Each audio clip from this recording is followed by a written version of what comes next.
कि popular Front of India के bank account में इतना एक पैसे डिपॉजिट हुए हैं, ऑलमोस्ट अराउंड 60 करोड़ का उन्होंने मेंशन किया है। लेकिन कन्वीनियंटली आप देखते हैं कि over the period of 13 years है, वो एक साल का नहीं है, over the period of 13 years है।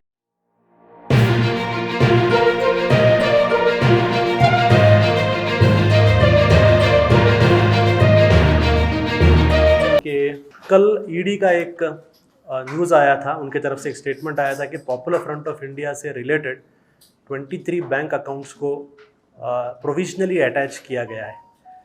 Popular Front of India strongly इसको कंडेम करता है। ये एक अनडेमोक्रेटिक मूव है और क्लियर मिसयूज ऑफ पावर है। Popular Front of India genuinely मानता है कि ये गवर्नमेंट जो है इस तरीके का एक हथकंडा, इस तरीके का एक स्ट्रैटेजी सिर्फ और सिर्फ लोगों को, खासकर अपोजिशंस को, एनजीओ को, एक्टिविस्ट को, अपोजिशन पॉलिटिकल पार्टीज़ को, इन सबको सप्रेस करने के लिए, इनके वॉइस सप्रेस करने के लिए गवर्नमेंट ईडी को एक टूल के जैसा यूज़ कर रहा है। नॉट जस्ट ईडी की तरह जितने भी सेंट्रल एजेंसीज़ हैं, सारे सेंट्रल एजेंसीज़ को भी जो है इस तरीके से गवर्नमेंट इस्तेमाल कर रही है। और पॉपुलर फ्रंट फर्स्ट ऑर्गेनाइजेशन नहीं है, हमारे से पहले भी बहुत लोगों के साथ ऐसा हुआ है, आगे भी होगा।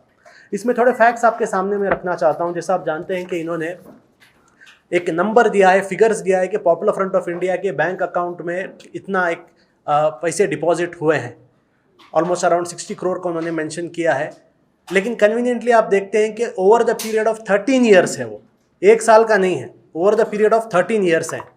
पॉपुलर फ्रंट ऑफ इंडिया एक नेशनल लेवल ऑर्गेनाइजेशन है। It's a national wide organisation working in almost 18 states across the country. इतने बड़े ऑर्गेनाइजेशन के लिए जो अमाउंट उन्होंने मेंशन किया है, दैट इज नॉर्मल। लेकिन उसमें फिगर्स को सेंसेशनलाइज करने की कोशिश की गई है।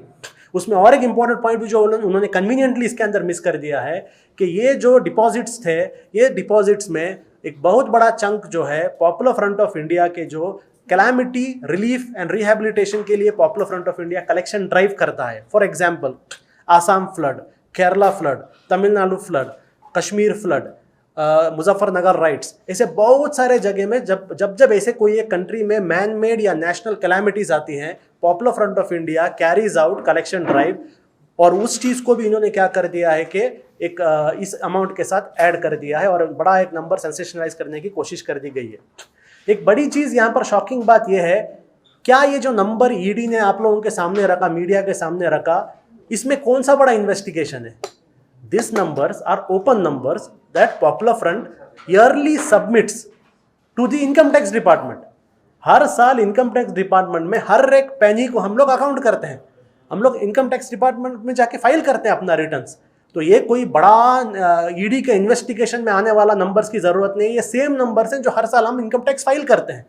तो फिर भी आप देखिए, इसको ऐसा बनाया जा रहा है ईडी की तरफ से कि किसी को पता नहीं था और ईडी ने आकर जो है एक बड़ा सेंसेशन लोगों के सामने रख दिया। हालांकि इनकम टैक्स के पास ये चीज़ popular front legally every year file कर रहा था।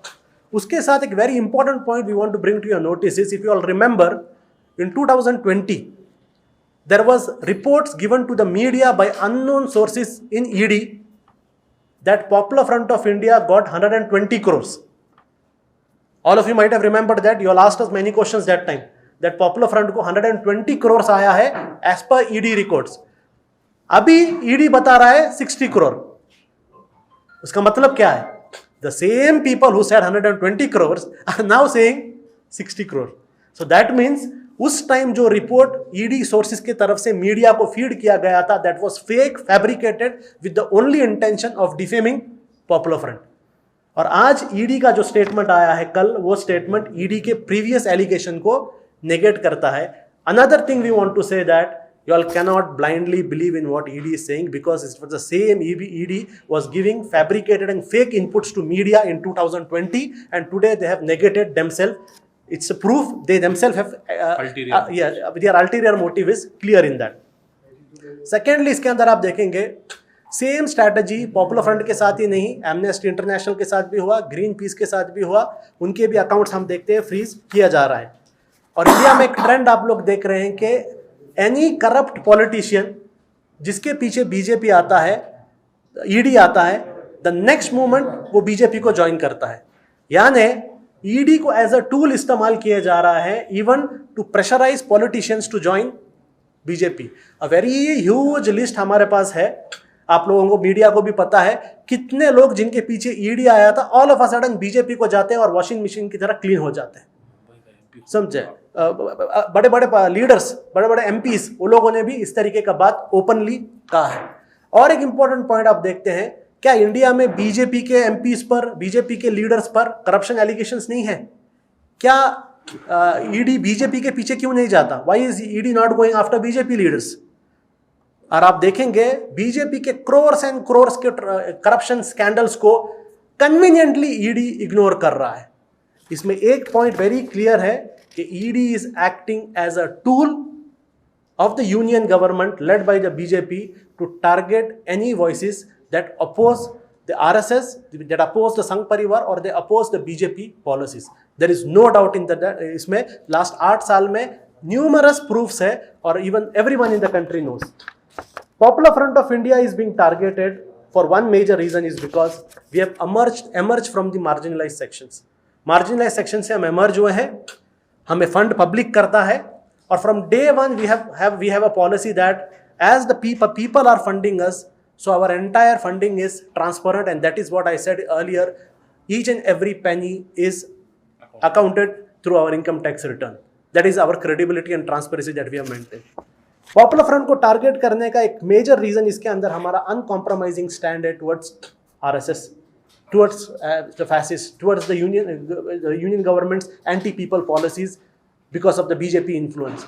जो हम लोग इसको जो अपोज कर रहे हैं, इसके वजह से they are targeting and it is purely political motivated cases, but they are targeting us to stop us from what we are doing.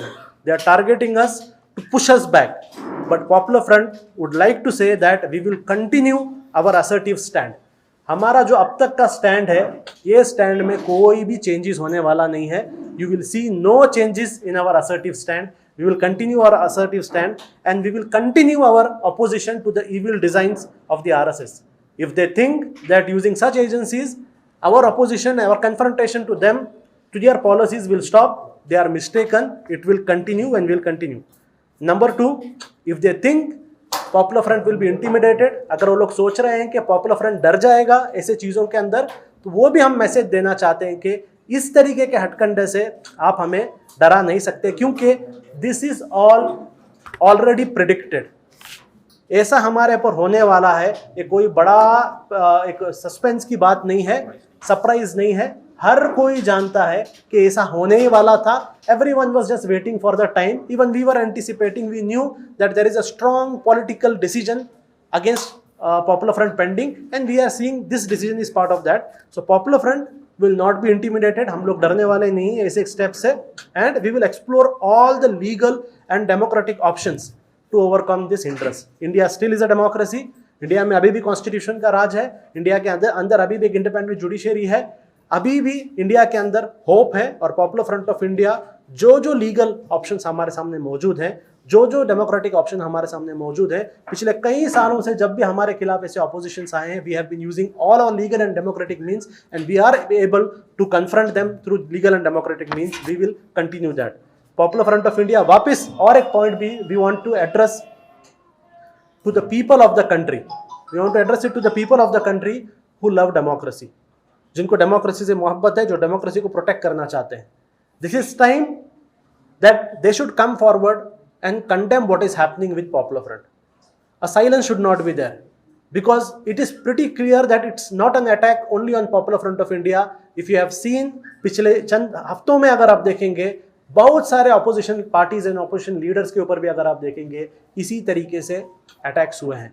तो जितना वोकल दूसरे पार्टीज या दूसरे इंडिविजुअल पर अटैक होने के वक्त जो भी डेमोक्रेटिक फोर्सेस वोकल थे, पॉपुलर फ्रंट पर अटैक होने के वक्त भी हमारा उनसे रिक्वेस्ट है, हम उनसे अर्ज करते हैं कि आपको पॉपुलर फ्रंट के खिलाफ भी जो ये एक अनडेमोक्रेटिक मूव हो रहा है, इसके खिलाफ आपको बात करना है. और बीजेपी गवर्नमेंट जो एक यूनियन गवर्नमेंट जो एक मिसयूज ऑफ पावर कर रही है, अनपैरेलल इन इंडियन हिस्ट्री, ये मिसयूज ऑफ पावर के खिलाफ भी बोलना जरूरी है. So I would like to end again saying that this is something that is nothing shocking. It's completely a fake, fabricated attempt by a agency that is used as a tool of the government। ये कोई भी एक बड़ा step जिस तरीके से बताया जा रहा है एक अनएक्सपेक्टेड स्टेप नहीं था, हर कोई जानता था, सबके साथ हो रहा है। पॉपुलर फ्रंट के साथ भी ऐसा ही एक पॉलिटिकल मूव होने वाला है और उन्होंने पॉलिटिकल मूव किया थ्रू एक एजेंसी जो प्योरली टेंटेड एजेंसी है, जो गवर्नमेंट के एक टूल की तरह, एक हथियार की तरह काम कर रही है